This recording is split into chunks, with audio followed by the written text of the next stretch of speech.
지금 제가 유튜브로 지금 실시간 상영되는 것을 좀 봤습니다. 그래도 우리 차바 아카데미만 벌써 600여 분이 실시간으로 접속을 해주시고 있고, 또 우리 동참해주신 한 660여 개의 각 교회의 채널들에도 실시간 참여해주시는 성도님들이 참으로 많습니다.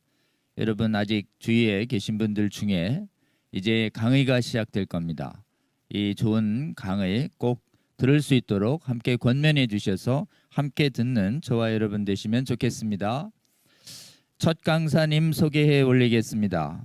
역사적인 이 차바의 첫 강의는 차근법의 위헌성과 반국가성, 그리고 반동성의 설교의 법 위반 가능성, 이것에 대해서 국내에 논란이 분분할 때 교회와 국가를 위해 차근법의 위험성을 권위 있게 설명해 주셔서 법률 논란을 진정시키는데 크게 기여해 주신 우리 안창호 전 헌법재판관님을 모셨습니다.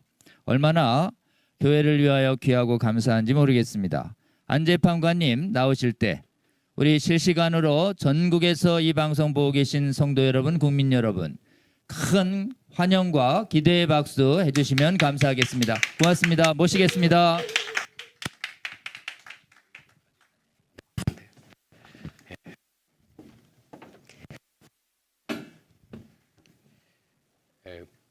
교우 여러분, 그리고 국민 여러분, 안녕하십니까? 저는 지난 2018년까지 헌법재판관으로 있었던 안창호 장로입니다. 코로나 시대에 정말 어려운 가운데 이것을 이기시느라고 많은 고생을 하고 계십니다. 잠깐 기도하겠습니다. 아버지 하나님, 하나님께서 우리 대한민국을 택하여 주시고 여태까지 축복을 해주셨습니다. 하나님, 이 대한민국을 하나님의 영광을 돌리는 나라, 또 많은 사람들이 하나님을 믿고 하나님을 찬양하는 우리 민족이 되게 하여 주시옵소서. 하나님께서 이 아카데미를 친히 주관해 주시고 이 시간도 친히 주관해 주셔서 하나님이 영광을 받아 주시고 주님, 우리에게는 복이 되는 시간들이 되게 하여 주시옵소서. 감사드리옵고 예수님 이름 받들어 기도드리옵나이다. 이 법이라는 것이 좀 딱딱하기 때문에 여러분들께 좀 딱딱하게 들릴지 모르겠습니다만은 최대한대로 쉽게 여러분들에게 말씀을 드리고자 합니다.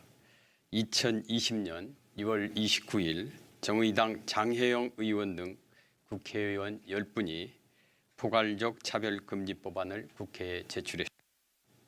또 이와 유사한 법안이 정부기관인 국가인권위원회에서 만들어져서 추진되고 있습니다. 차별금지법은 헌법 제11조에 평등권을 실현한다는 명목으로 성별, 사상 등을 이유로 특정 개인이나 집단을 차별하는 행위를 금지하고 있습니다. 취지는 참 좋은 것 같습니다. 국가인권위원회는 차별 행위에 대해서 시정명령을 하고 불이행 시마다 이행 강제금을 부과할 수 있습니다. 또 차별 행위를 한 사람은 징벌적 손해배상 책임을 부담하고 제보를 이유로 불이익한 조치를 할 경우에는 형사처벌을 받을 수 있습니다. 제가 헌법재판관을 지냈고 또 헌법에 대해서 서울대학교에서 강의를 한 바 있기 때문에 헌법에 대해서 여러분들에게 말씀을 드리고자 합니다. 먼저 모든 국민은 평등하게 자유와 권리를 가진다. 두 번째, 차별금지법은 국민의 기본권을 광범위하게 제한하고 있다. 그 세부사항으로 차별금지법은 표현의 자유를 중대하게 제한하고 있다. 차별금지법은 사상 및 종교의 자유, 또 직업의 자유, 사적 자치를 심각하게 제한하고 있다. 이것을 말씀드리고, 나아가서 차별금지법은 오히려 광범위한 역차별을 초래하고 있고 민주적, 윤리적 가치를 훼손할 수 있다. 헌법 질서를 위반할 수 있다. 그리고 마지막 결론을 말씀드리고자 합니다. 먼저 모든 국민은 평등하게 자유와 권리를 가진다에 대해서 말씀드리겠습니다.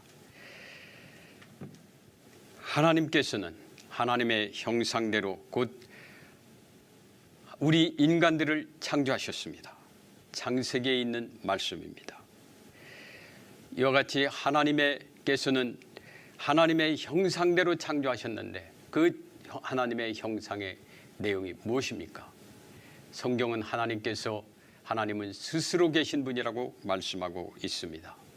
자유로우신 분이라고 말씀하고 있습니다. 인간을 하나님 형상으로 창조했다는 말씀은 인간에게 자율성을 주셨다는 말씀입니다. 인간의 본질적 본성은 자유임을 의미합니다. 또 하나님께서는 에덴 동산에서 아담과 하와에게 동산의 모든 과일을 임의로, 성경에 임의로라고 표현되어 있습니다. 모든 것을 임의로 다 먹을 수 있도록 하되 다만 선과 악을 아는 나무의 실과는 먹지 말라고 하셨습니다. 이와 같이 하나님께서는 규범적인 의미를 가짐과 동시에 그 인간에게 자유를 주신 것입니다. 그래서 칸트 같은 분은 인간의 존엄성의 원인을 이성적 존재의 자율성과 윤리성에서 찾고 있습니다. 루소는 인간이 만약에 자신의 자유를 포기하는 것은 인간 본성에 어긋나는 것이라고 합니다. 또 인간이 자유를 포기하는 것은 인간으로서의 자격과 인간이 갖는 권리, 심지어는 자신의 의무까지도 포기하는 것이라고 말하고 있습니다. 바로 자유는 인간 본성의 본질을 이루는 것입니다. 가장 소중한 겁니다. 우리 헌법은 모든 국민은 법 앞에 평등하다. 누구든지 성별, 종교 또는 사회적 신분에 의하여 정치적, 경제적, 사회적, 문화적 생활의 모든 영역에 있어서 차별을 받지 아니한다고 규정하고 있습니다. 그런데 헌법 11조의 평등은 법적 평등을 의미합니다. 법적 평등은 자유에 있어서의 법적 기회의 평등을 말하는 것입니다. 자유에 있어서의 동등함을 말하는 것입니다. 누구나 동등하게 자유를 갖는다는 말씀입니다. 헌법 제11조의 평등은 의미하는 것이기 때문에 실질적 평등이나 사실적 평등을 추구하는 적극적인 국가의 행위에 대한 헌법적 근거는 아니라는 것이 다수 학자들의 견해입니다. 평등권은 역사적으로 국가와 국민 상호 간의 관계에서 적용되는 것입니다. 즉 국가가 국민의 권리를 다르게 국민 상호 간에서 다르게 취급할 때 적용되는 것이 평등권입니다. 국가가 평등권을 침해할 때 문제되는 것입니다. 원칙적으로 국민들 상호 간에 있어서는 계약 자유의 원칙, 사적 자치의 원칙이 적용되는 것입니다. 모든 국민은 동등하게 자유와 권리를 갖습니다. 국민의 자유와 권리는 타인의 자유를 침해할 수가 없는 것입니다. 국민은 타인의 자유를 침해해서는 안 되는 헌법상 의무를 부담하고 있습니다. 존 로크는 인간은 모두 평등하고 독립된 존재이므로 어느 누구도 타인의 생명, 신체, 자유, 재산의 위해를 가해서는 안 된다는 것입니다. 즉 평등을 말할 때 이와 같이 자유가 모든 사람들이 동등한 자유를 가지고 있다는 그 평등을 말하는 것이 원칙적 평등권의 의미인 것입니다. 헌법은 헌법규범 사이의 위계 질서를 정하지 않습니다. 특정 규범이나 가치를 일방적으로 우대하여서 다른 규범이나 가치를 희생시켜서는 안 되는 것입니다. 평등을 이유로 인간 본성에서 유래되는 그 개인의 자유를 하나님께서 주신 그 자유를 함부로 제약해서는 안 되는 것입니다. 또 특정 사람이나 특정 집단에 특권을 부여하거나 그들을 보호하기 위해서 타인의 자유를 일방적으로 희생시켜서는 안 되는 것입니다. 기본권이 충돌하는 경우에 각 기본권의 기능과 효력은 최대한 발휘될 수 있도록 조화로운 방안이 모색되어야 합니다. 헌법재판소의 결정이고 이거는 당연한 합리적인 논리라 할 수 있겠습니다.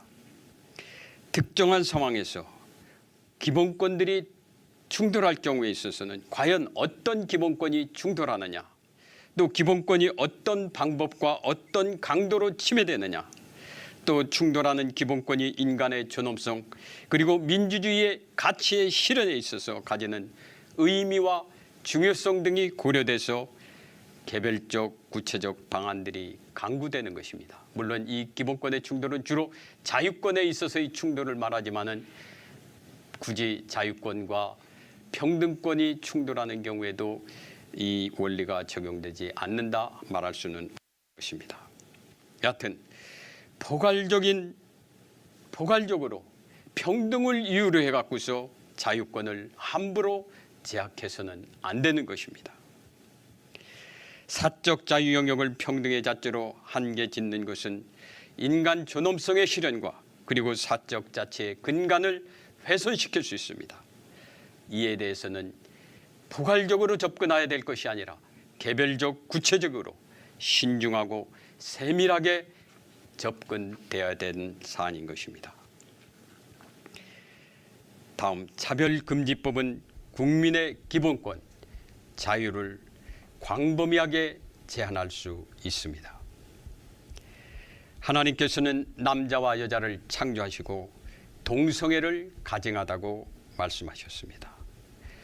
창세기서에는 하나님께서는 남자와 여자를 창조하시고 또 하나님이 그들에게 복을 주시며 그들에게 이르시되 생육하고 번성하여 땅에 충만하라고 말씀하셨습니다.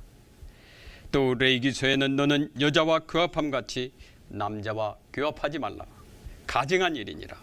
너는 짐승과 교합하여 자기를 더럽히지 말며 여자된 자는 짐승 앞에 서서 그것과 교접하지 말라. 이는 문란한 일이라고 말씀하고 있습니다. 성경 시에도 이미 이와 같이 동성애와 수간 이런 것들이 문제된 것을 우리가 알 수 있게 됩니다. 또 신약에 와서 성경은 동성애를 순리가 아니라 영리라고 말씀하고 있습니다. 또 남색하는 사람은 하나님의 나라를 유업으로 받지 못한다고 말씀하고 계십니다. 그런데 차별금지법은 이렇게 말하고 있습니다. 차별금지법은 성별, 성적 지향, 성별 정체성, 가족 또는 가구의 형태와 상황, 종교, 정치적 의견 등을 이유로 공적 사적 영역에서 개인이나 집단을 차별하는 행위를 금지하고 있습니다. 위에서 말하는 가족 및 가구의 형태와 상황은 동성애에서 더 나아가서 향후에 동성가족을 염두에 둔 개념이라고 생각됩니다. 차별금지법은 성별에 대해서 아까 우리 조 대표님께서 말씀하셨습니다마는 남성, 여성, 그 외에 분류할 수 없는 성을 말한다고 규정하고 있습니다. 성은 생물학적인 성이 아니라 사회적 성, 젠더를 말하고 있습니다. 그 성은 무한정으로 확대가 가능합니다. 어떤 사람들은 이제는 100가지가 넘는다는 사람도 있습니다. 이는 아까 우리가 성경에서 본 하나님의 창조, 남성과 여성으로 창조된 것에 정면으로 배치됩니다. 또 생육하고 번성하라는 것에 정면으로 배치됩니다. 하나님의 말씀에 배치되는 조문이 들어가 있습니다.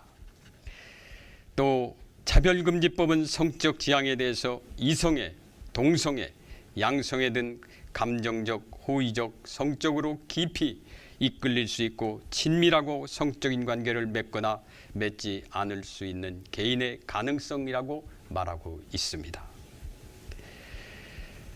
소아성애, 어린 아이들에 대한 성애도 성적 지향에 들어갈 수 있습니다. 수간도 들어갈 수 있습니다. 기계간도 들어갈 수 있습니다. 하물며 요새는 기계에 대한 성적 지향도 있다고 합니다. 이는 성경에서 말씀하는 동성애, 수간을 금지하는 이 성경 말씀과 정면으로 배치하고 있습니다. 뿐만 아니라 우리 형법상에 있는 미성년자 의제 강간이나 강제 취향과도 충돌하고 있습니다. 성별 정체성이란 자신의 성별에 대한 인식 또는 표현을 말하고 자신이 인지하는 성과 타인이 인지하는 성이 일치하거나 불일치하는 상황을 포함한다고 규정하고 있습니다. 2013년 서울 서부지방법원은 외과적 수술을 하지 않은 남성이 여성으로 성별 전정 신청을 했었는데 이에 대해서 법원에서 허가를 해줬습니다. 그 이후 다수 하급심 판결들이 이와 같이 판결이 계속되고 있습니다. 이제는 화장실 또 목욕탕 이용해서 많은 문제가 발생할 수 있습니다. 여성 화장실에 남성이 자기 스스로가 남성의 외향을 갖춘 사람이 스스로 여성이라고 생각하면서 들어가는 수 있습니다. 목욕탕에도 남성 목욕탕에 여성이 외형적인 여성인 분이 들어올 수도 있습니다. 이거는 기존의 우리 전통관념에 반할 뿐만 아니라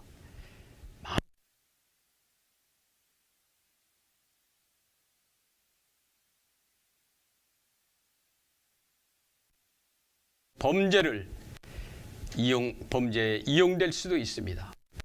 강간이나 강제 추행과 같은 그 원인이 될 수도 있습니다.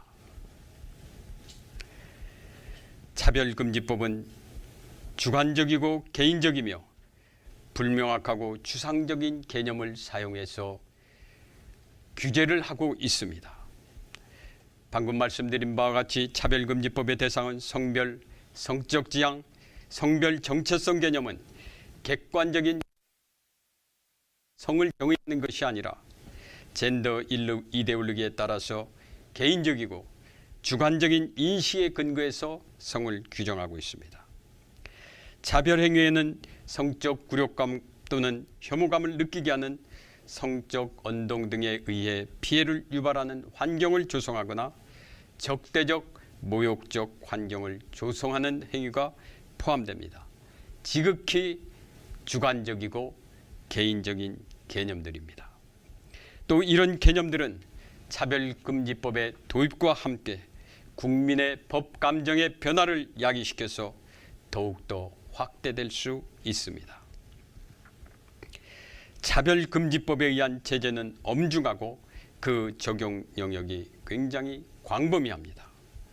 신문방송의 제작 공급 이용, 인터넷 소셜미디어 전기통신의 제작 및 이용, 또 재화, 용역시설 등의 공급 이용 등에서 차별행위를 한 사람은 차별금지법에 의해서 3천만 원까지 이행강제금이 부과됩니다. 한 번만 부과되는 것이 아니라 그 이행 시까지 계속해서 반복적으로 부과될 수 있습니다. 또 손해액과 그 손해액의 2배 내지 5배의 징벌적 배상금을 부담하게 하고 있습니다. 그런데 법에는 여기에 또 500만 원 이상이라고 했기 때문에 미니멈이 500만 원입니다. 단순히 벌금 몇십만 원, 몇백만 원 받는 것과는 비교할 수 없을 정도로 엄청나게 큰 부담을 지우고 있습니다. 차별 행위에 의해 제보자에 대한 불이익한 조치를 한 경우에는 형사처벌될 수 있습니다. 차별행위 금지 대상 및 차별행위가 지극히 주관적이고 개인적인 개념들입니다. 또 불명확하고 추상적인 개념들입니다. 또 차별 영역이 고용이나 교육, 재화 용역 시설 등의 공급이나 이용 등에 있어서 우리 일상생활에 굉장히 많은 영역에서 적용되고 있습니다. 이런 불명확하고 또 추상적인 개념으로 또 지극히 주관적이고 개인적인 개념으로 국민의 기본권을 광범위하게 제한하고 있는 것입니다. 좀 더 구체적으로 들어가서 살펴보도록 하겠습니다. 차별금지법은 표현의 자유를 중대하게 제한하고 있습니다. 잠언에는 의인을 벌하는 것과 정직하다고 때리는 것은 선하지 못하다고 말씀하고 있습니다. 정직하다는 것은 사실을 사실대로 말하는 것인데 이것을 잘못이라 제지하는 것은 선하지 못하다는 말씀입니다. 표현의 자유는 개인이 인간으로서의 존엄과 가치를 유지하고 행복을 추구하며 국민 주권을 실현하는 데 있어서 필수 불가결한 자유라고 헌법재판소는 보고 있습니다. 그래서 오늘날 민주국가에서 국민이 갖는 가장 중요한 기본권의 하나로 인식되고 있다고 헌법재판소는 결정한 바 있습니다. 자유론을 쓴 존 스튜어트 밀은 다음과 같이 말하고 있습니다. 가령 한 사람만을 제외한 모든 인류가 같은 의견을 가지고 있으며 그 한 사람만이 반대 의견을 가지고 있다고 해서 인류가 그 한 사람을 침묵시키게 할 수 없다. 이것은 한 사람이 권력을 가지고 있어서 인류를 침묵케 하는 것이 정당화될 수 없는 것과 같다고 말하고 있습니다. 그는 또 이렇게 얘기하고 있습니다. 어떤 의견 표명을 억누르는 데서 발생하는 특유한 해악은 현 세대뿐 아니라 후세대의 사람들로부터 또 그 의견을 지지하는 사람은 물론이고 반대하는 사람들로부터 인간적 특성을 강탈해 간다는 점에 있다. 즉 표현의 자유를 제약하면은 인간적인 특성을 강탈해 간다고 보고 있습니다. 그는 또 이렇게 얘기하고 있습니다. 만약 그 한 사람의 의견이 옳은 것이라면 잘못을 버리고 진실을 취할 수 있는 기회를 박탈당하게 되는 것이다. 즉 무슨 말이냐면은 예수님과 같이 경우에 따라서는 소수이고 또 한 분의 진리를 외치는 것이 다수의 사람과 의견이 다른다고 할 때 그 한 분의 그 의견을 제거해 버리면은 진리가 죽을 수 있다. 진리가 발견될 수 없다. 그런 얘기입니다. 또 한편으로는 이렇게 얘기합니다. 경우에 따라서는 그 한 사람의 의견이 틀릴 수 있다. 그러나 그 틀린 의견이라 하더라도 진실과의 충돌을 통해 얻게 되는 한층 더 명료하고 생생한 인식이라는 중요한 혜택을 잃어버리게 된다. 즉 한 사람의 의견이 진실이 아니다 하더라도 그 사람의 의견을 보장해 줘야지 그 진실 그리고 그 진리가 더 명백해질 수 있다는 얘기입니다. 탁월한 지혜의 말입니다. 차별금지법은 재화, 용역, 시설 등의 공급이나 이용 등에서 성적 언동으로 상대방에게 피해를 주거나 피해를 유발하는 환경을 조성하는 행위를 차별행위로 규정하고 있습니다. 소위 말하는 성희롱과 같은 것이 여기에 해당한다 할 것입니다. 또 차별금지법은 성별 등을 이유로 적대적 모욕적 환경을 조성하는 등 신체적 정신적 고통을 주어 인간의 존엄성을 침해하는 행위를 차별행위로 보고 있습니다. 예수님께서는 말씀하셨습니다. 나는 길이요 진리요 생명이요 나로 말미암지 않고는 아버지께로 갈 자가 없느니라고 말씀하셨습니다. 우리는 이를 믿습니다. 그렇기 때문에 우리는 예수님을 믿어야 천국에 갈 수 있고 다른 종교를 믿거나 예수를 믿지 않으면 천국에 갈 수 없고 지옥에 간다고 우리는 믿고 있습니다. 타 종교에서는 이를 적대적 환경을 조성하는 거다. 또 모욕적 환경을 조성하는 거다 하면서 차별행위라고 주장할 수 있습니다. 또 차별금지법은 합리적 이유 없이 성별 등을 이유로 특정 개인이나 집단에 대한 분리, 구별, 제한, 배제, 거부 등 불리한 대우를 표시하거나 조장하는 광고 행위를 차별행위로 규정하고 있습니다. 상대방으로 하여금 성적 굴욕감 또는 혐오감을 느끼게 하는 성적 언동, 성별, 사상 등에 대한 객관적 사실에 근거한 비판도 차별행위가 될 수 있습니다. 동성애는 에이즈와 상관관계가 깊다. 또 동성애는 학문 질병과 상관관계가 깊다는 사실에 근거한 비판도 제재 대상이 될 수 있습니다. 동성애는 죄악이다. 주체 사상은 세습 독재를 정당화하는 이론이라는 종교적 사상적 신념의 표명도 차별 행위가 될 수 있습니다. 기타 정책 제안 등도 상대방에게 피해를 유발하거나 적대적 모욕적 환경을 조성하는 행위로서 차별 행위가 될 수 있습니다. 표현의 자유는 개인의 인격 발현과 민주주의 실현의 불가결한 자유입니다. 그렇기 때문에 표현의 자유의 제한은 엄격한 요건 하에서만 가능한 것입니다. 표현의 내용에 대한 규제는 중대한 공익 실현을 위한 경우에 하나입니다. 또 불가피한 경우에만 표현의 자유가 가능합니다. 또 엄격한 요건 하에서만 허용될 수 있는 것입니다.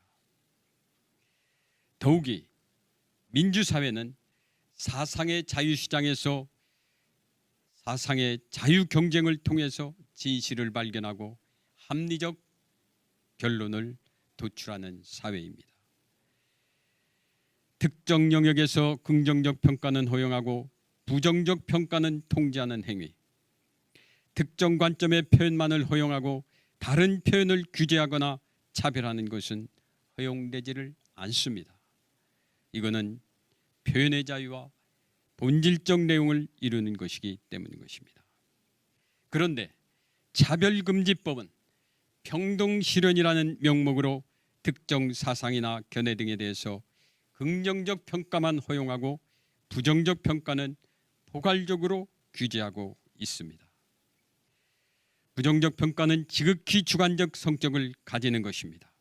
또 적대적 모욕적 환경을 조성하는 것이 될 수 있는데 이는 자의적이 될 수 있다는 것을 말하는 것입니다. 특히 요사이 많이 듣는 피해자 중심주의라는 개념이 들어오면은 더더욱이 자의적인 개념이 될 우려가 크다 하겠습니다. 차별금지법은 표현의 자유를 심각하게 제약하고 있습니다. 차별금지법에 의해 이미 살펴본 바와 같이 혐오 표현 등은 이행강제금이 부과되고 징벌적 배상금을 부담하게 됩니다.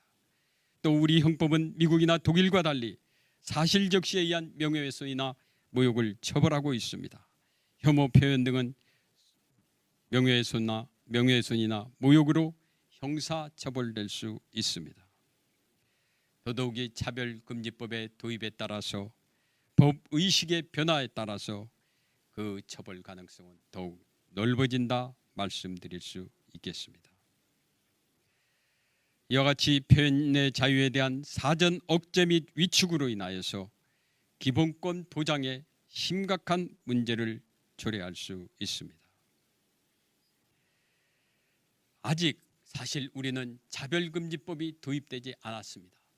그러나 인권위원회법에 의해서 인권이 권고만으로 사실상 우리 사회에는 많은 이와 같은 칠링 효과, 그 표현의 자유에 있어서의 사전 억제 및 위축 효과가 나고 있습니다. 동성애 보건적 윤리적 폐해를 지적하였던 국민일보 백모 기자는 주위의 다른 노조원들에 의해서 사내 노조 게시판에 익명으로 비판을 받기도 했습니다. 동성애를 비판했던 교수, 그것도 보수적인 교단에서 해임됐습니다. 물론 법원에 의해서 효력정지 가처분으로 그 결정이 났습니다마는 이런 것들이 사후에 의해서 시정된다 하더라도 당사자는 물론이고 주위에 있는 기자나 교수들에게는 자기검열과 심리적 위축으로 동성애의 죄성을 지적하는 데 주저하게 만들 것입니다. 존 스튜어트 밀의 말대로 차별금지법은 표현의 자유를 제약해서 진실과 진리의 발견을 방해합니다. 정의와 공정의 실현에 부정적 영향을 초래할 수 있습니다. 나아가 사상의 자유시장에서 자유경쟁을 통제하고 정치적 반대 의견을 탄압하는 데 악용될 수 있습니다. 민주주의의 근간을 훼손할 수 있습니다. 다음 차별금지법은 사상 및 종교의 자유, 직업의 자유 등을 심각하게 제한하고 있습니다. 차별금지법에 의한 제재는 엄중하고 사상의 자유를 광범위하게 제한하고 있습니다. 방송, 신문 등 언론, 소셜미디어, 인터넷 또는 광장 등 공적 시설에서 북한의 김일성의 세수방조를 정당화하는 주체 사상에 대해서 부정적 비판을 제대로 이제 할 수 없게 됩니다. 여러분, 주체 사상은 많은 미사여구를 쓰고 있지만은 그 실질은 김일성 일가의 세습 독재를 정당화하는 이론입니다. 북한이라는 사회적 생명체에서 김일성, 김정일, 김정과 같은 백두혈통이나 수령에 의는 뇌가 되고 주민은 손과 발이라고 합니다. 내가 시키는 대로 손과 발이 움직이는 것처럼 백두혈통 또는 수령이 지시하는 대로 주민은 무조건 따라야 된다는 것이 주체사상의 본질입니다. 얼마 전 백도칭송위원회가 광화문에서 김일성 환영을 위한 준비 모임을 개최하면서 김정은을 위인이라고 했습니다. 그를 찬양했습니다. 그러나 이를 제재했다는 말을 들어본 바 없습니다. 김정은이 어떤 사람입니까? 고모부와 이복형을 죽이고 살해했습니다. 2700만 북한 주민을 억압하고 통제하며 공포 정치를 하는 독재자입니다. 차별금지법에 의하면 앞서 말씀드린 주체 사상에 대한 부정적 평가를 제대로 할 수 없습니다. 김정은을 독재자라 하고 악마라고 하는 것도 제재될 수 있습니다. 광화문 한복판에서 김정은 또는 주체 사상에 대한 찬양은 허용되고 비판적이고 부정적인 평가가 제재되는 이런 현상에 대해서 우리가 어떻게 해야 되겠습니까?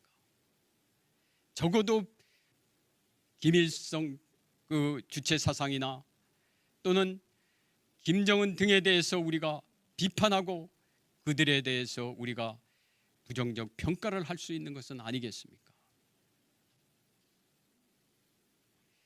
차별금지법은 어린이집, 유치원 또는 초중고등학교에서 북한 추종자, 파시스트 등에 대한 채용을 거부할 수 없게 됩니다. 소위 말하는 주사파들이 어린이집에 들어가서 어린이들을 교육할 수 있는 데 대해서 사용자가 제재할 수 없게 된 어처구니한 일이 발생할 수 있습니다. 독일과 같은 나라에서는 사전에 어린이집, 유치원 또는 초등학교 이런 데에서는 어떤 특정한 사상을 가진 사람들은 교육자가 될 수 없습니다. 우리는 이미 특정 집단들이 우리 어린이들을 교육하고 있기 때문에 많은 문제가 발생하고 있습니다. 주체 사상 등에 대한 비판적 교육이 제한되며 성적 지향 등의 보건적 의료력 유해성에 대해서도 객관적 사실에 근거해서 교육할 수 없습니다. 이는 공동체 구성원, 특히 아직 성숙하지 못한 어린이와 학생들이 건전하고 균형 잡힌 세계관과 인격을 형성하는 데 방해가 됩니다. 전체주의 세계관과 성적 지향 등에 대한 그릇된 관념을 가지게 할 수 있습니다. 이로 인하여서 우리 자유민주주의 체제가 위태롭게 될 수 있고 성범죄가 만연하게 될 수도 있습니다. 차별금지법은 종교의 자유를 제한하고 있습니다.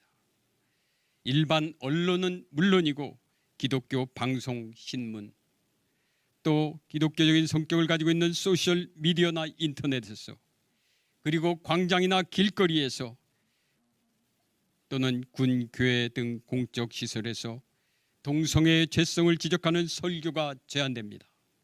예수님을 믿는 것이 유일하게 구원에 이르는 길이라고 전도하는 것도 제재될 수 있습니다.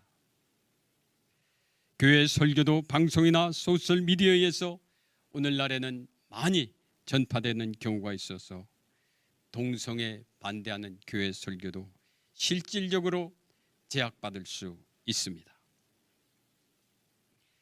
일반 학교는 물론이고 미션 스쿨이나 신학교에서조차 종교적 이단 사설 등의 반기독교적이고 반윤리적인 내용을 비판하거나 교육할 수 없습니다. 동성애의 죄성에 대해서도 지적할 수 없습니다. 언론, 소셜미디어, 집회, 교육 등에서 동성애의 부정적 비판은 제한되고 긍정적인 평가만이 가능하게 되어 동성애 우호적인 환경이 조성되게 될 것입니다. 동성애의 죄성을 지적하는 교회는 고립되고 반기독교적인 사회 분위기가 형성될 것입니다. 교회를 혐오 대상으로 만들 수 있습니다. 많은 사람들은 서구 사회의 기독교 위축은 차별금지법 도입이 그 원인 중에 하나, 어떤 분들은 주요 원인이라고 말씀하고 있습니다. 여러분, 서양은 어떤 사회죠? 서양은 과거에는 거의 대부분 사람들이 기독교인이었습니다.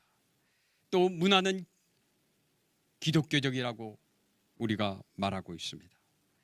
그러나 한국은 기독교의 역사가 짧습니다.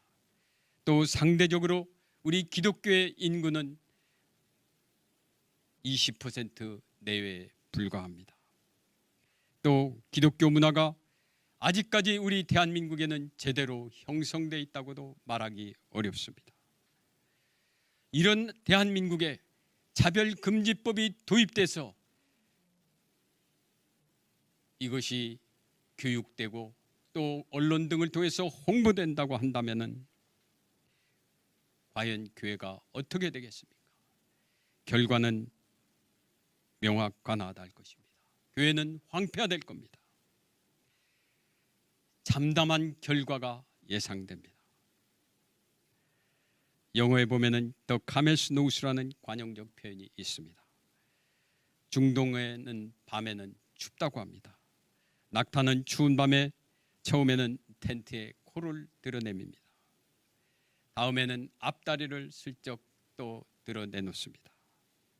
나중에는 몸통 전체를 밀어 넣으면서 주인을 내몰아낸다고 합니다.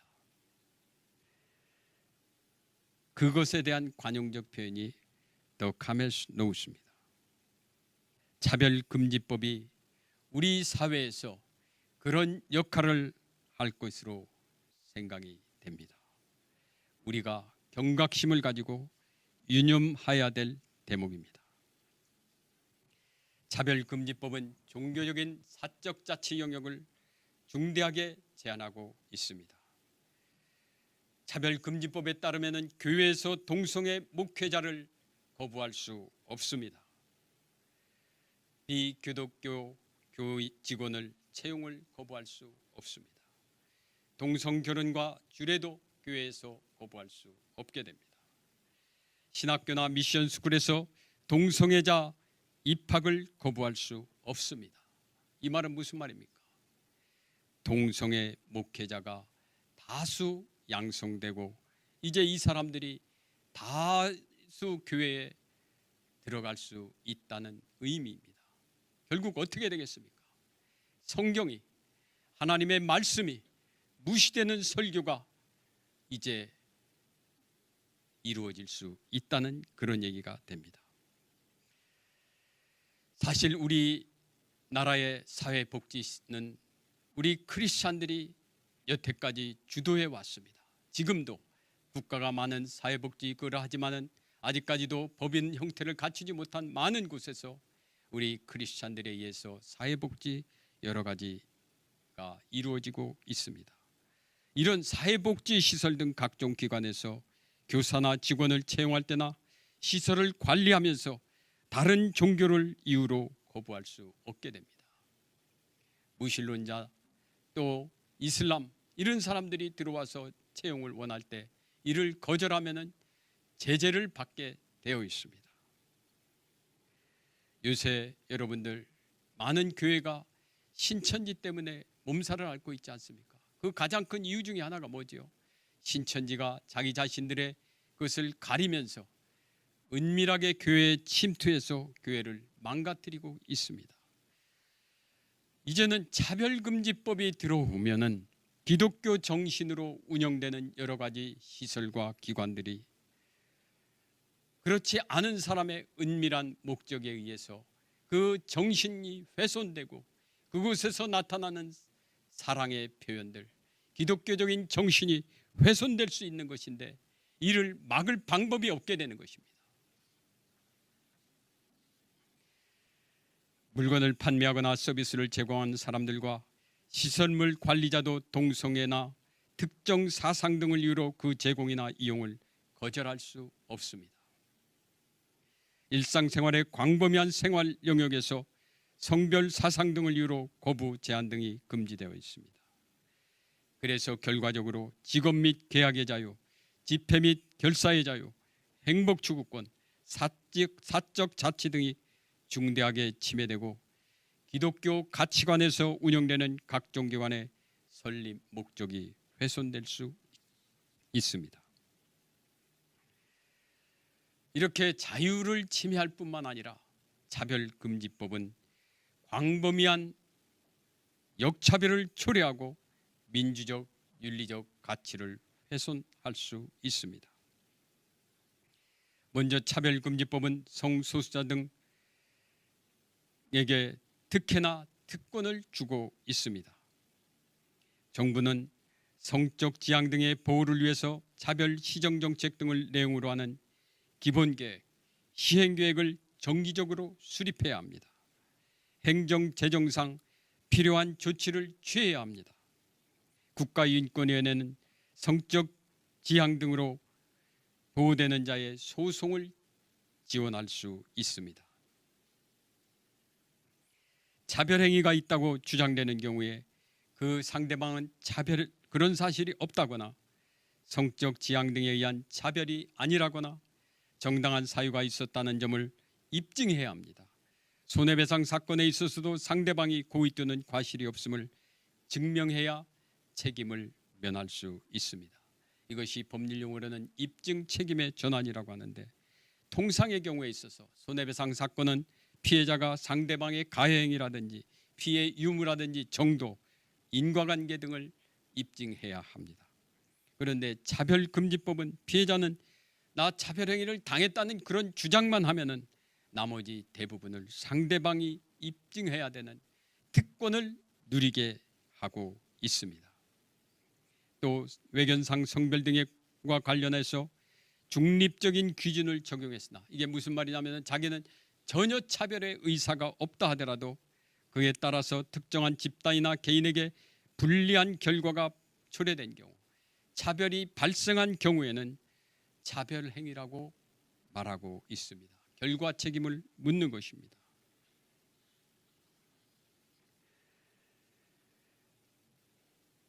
차별금지법은 성적 소수자 등의 상대방에게는 불이익과 피해를 주는 것이 되어 역차별을 초래하고 있습니다. 예컨대 회사 입사를 위해 경쟁하는 경우를 생각해 봅시다. 성적 소수자나 외국인 등을 밝히는 것이 훨씬 유리하게 됩니다. 성적 소수자나 외국인 등을 탈락시키게 되면 이 사람들이 내가 성적 소수자이기 때문에 또는 내가 외국인이기 때문에 탈락됐다 이렇게 하면은 사용자가 그 탈락 이유를 입증해야 됩니다. 이거는 성적 소수자이기 때문에 또는 이 사람이 외국인이기 때문에 탈락시키는 것이 아니라는 것을 입증해야만이 이 사람이 그 제재로부터 해방될 수 있습니다. 그런데 그 입증은 쉽지 않습니다.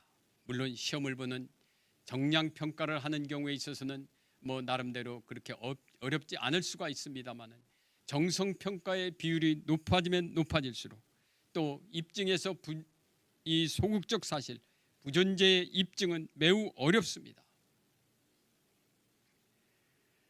이렇게 되니까 어떻게 되겠어요? 사용자는 징벌적 손해배상이나 또는 이행강제금과 같은 법적 제재를 두려워하거나 또는 귀찮아서, 그런 상황을 원치 않아서, 또는 자기의 포용성을 과시하기 위해서 성적 소수자나 외국인을 우대할 수 있습니다. 이때 성적 소수자나 외국인 등은 국가인권위원회의 도움을 받을 수 있습니다. 그러나 그렇지 않은 사람은 탈락되더라도 특별한 경우를 제외하고는 딱히 이를 다툴 방법이 없습니다. 여러분들이 개인 기업체 취직 지원을 했는데 거기서 탈락했다고 해서 여러분들이 뭐 다툴 방법 있습니까? 대부분의 경우, 아주 예외적인 경우를 제외하고는 사실상 우리 보통 일반 시민들은 다툴 방법이 없습니다. 결국 이 차별금지법에 의해서 많은 우리 시민들 그리고 우리 국민들이 피해를 받을 수 있게 됩니다. 차별 대우를 받게 되는 것입니다.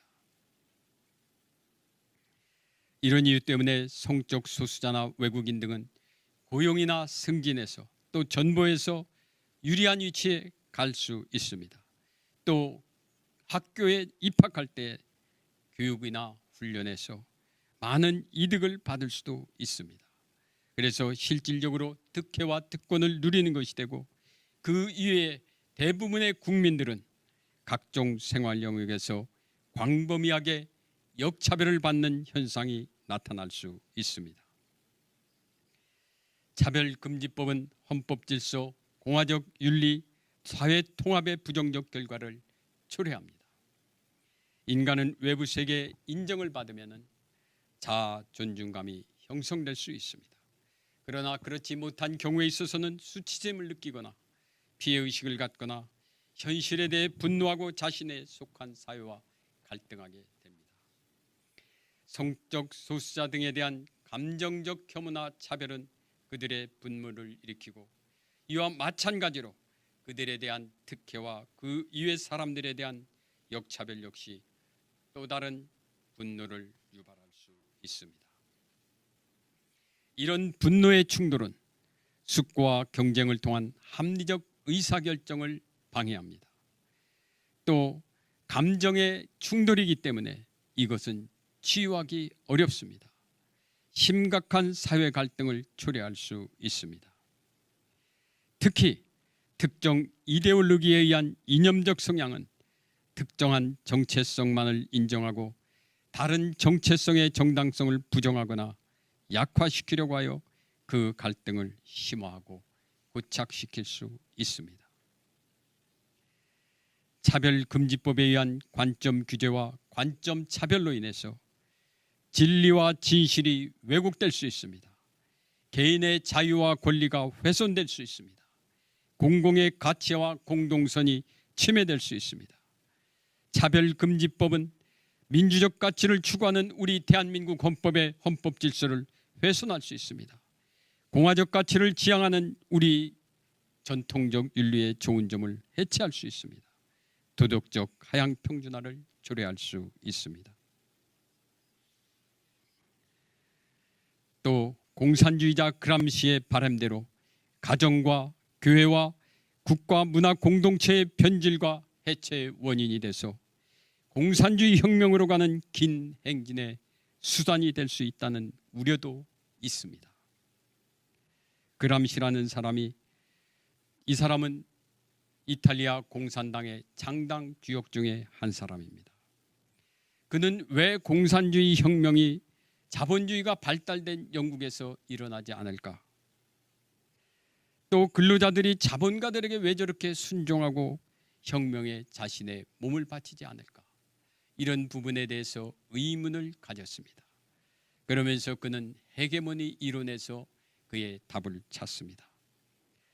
자본가들이 학교, 언론, 교회 등을 통해서 문화적 헤게모니를 장악하고 그래서 기존의 자본주의적인 가정과 교회와 그 국가를 지탱하고 있다. 이렇게 본 것입니다. 그는 서구 사회는 2000년 동안 기독교적인 가치에 지배되어 있기 때문에 기독교적인 가치의 뿌리를 자르야지 공산주의 혁명이 완성될 수 있다고 말하고 있습니다. 그 과정에서 성해방도 말이 되고 있습니다. 프란시스 후쿠야마 교수는 이런 얘기를 하고 있습니다. 좌파의 정체성 정치는 유럽 계열의 민족, 기독교 신앙심, 농촌 거주자들, 전통적 가족 무력화하려고 한다. 이름으로써 자신들이 원하는 그 혁명을 완성하려고 하는 것입니다. 좌파의 정체성 정치와 차별금지법이 연결될 수 있다는 의미입니다. 진리를 알지니 진리가 너희를 자유케 하리라.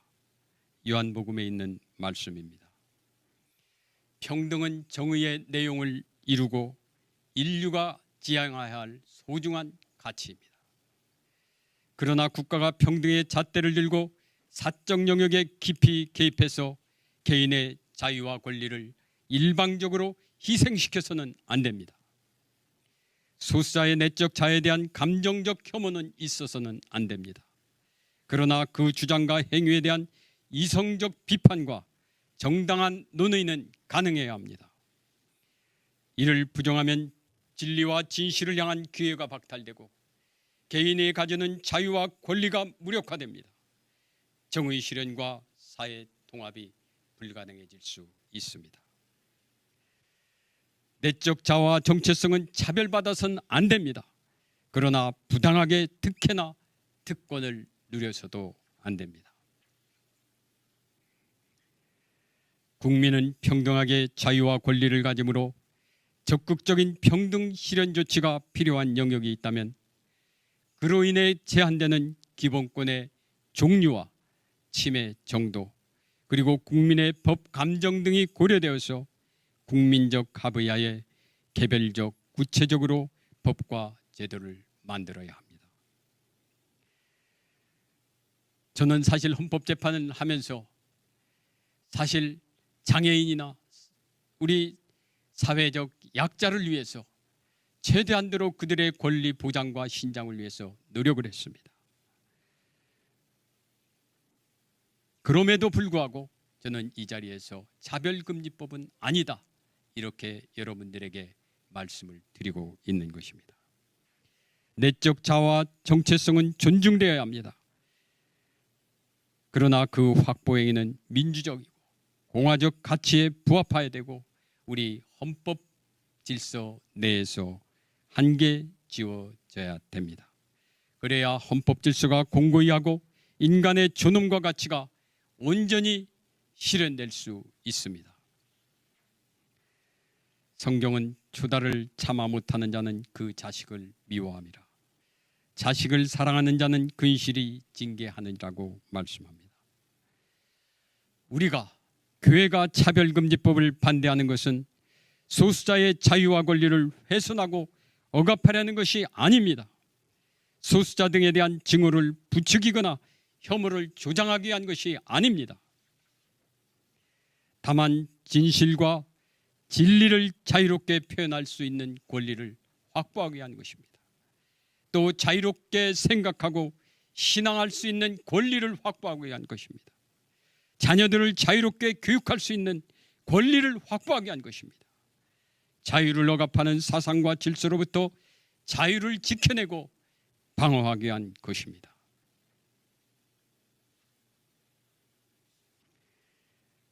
얼마 전 동성애자가 항문 질병으로 인해서 고통당하는 얘기를 듣고 너무나 가슴이 아팠습니다. 동성애로 인한 여러 가지 폐해에 대해서 말할 수 없다고 한다면 그 폐해는 오로지 우리 국민에게 자라나는 어린이들에게 학생들에게 그 피해가 나타나게 됩니다. 안타깝지 않습니까? 우리가 그것을 방치해야 됩니까? 그건 아니라고 생각합니다. 자식들이 잘못된 길을 가려고 할 때 부모가 그들을 사랑하는 마음으로 훈계하는 것과 같이 공동체와 공동체 구성원 모두가 진리의 길, 생명의 길을 함께하기를 바라는 선한 마음, 사랑하는 마음에서 이 말씀을 드리는 것입니다. 잠깐 기도하겠습니다. 아버지 하나님, 우리 대한민국 하나님께서 세워주신 나라입니다. 아버지 하나님, 저희들을 불쌍히 여겨 주시옵소서. 저희들에게 자비를 베풀어 주시옵소서. 저희들 하나님의 영광을 돌리고 사랑하며 주여 그리고 행복한 삶을 살 수 있도록 하나님 이 땅을 주관하여 주시옵소서. 지금도 살아서 역사하시는 우리 구주 예수 그리스도의 이름 받들어 기도드리옵나이다.